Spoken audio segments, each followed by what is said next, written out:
غلط. اللي قاعد تسويه غلط. انا باكل زي الناس يابا. وشو كل زي الناس؟ كل مكان وله طريقة أكل. أنت هنا المفروض إنك تاكل بالشوكة والمعلقة. ده من امتى ده ان شاء الله؟ وضعك الحين إنك أنت الحين متقدم وعريس، يعني أنت المفروض صورتك لازم تكون بأحلى صورة. بعدين اللي حوالينك تشوفها، شوفه قاعد ياكل بالشوكة والمعلقة. علمه يا أبو عمرو. ها شفتها؟ علما لله، هذا علمه كيف الناس تاكل. شوف تقطع اللحم. لا لا لا جيت مولع. علمه تربط.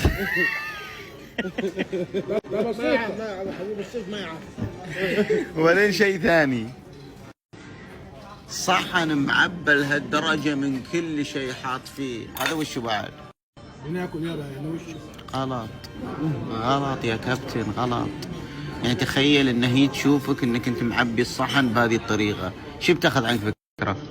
تاكل وش؟ بتفكرك متين. تفكرني متين.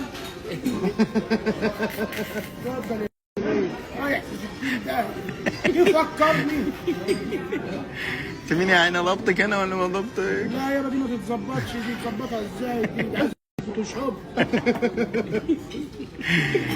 انت اهم شيء تبين. وبعدين الفكرة الضخامة لها نوعين، ترى في ضخامة دهون وفي ضخامة عضل. دي عظم. تحاول تسنى امورك.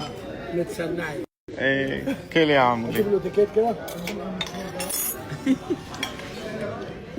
تزحف له. ايوه. شغلك نظيف. شغلك نظيف.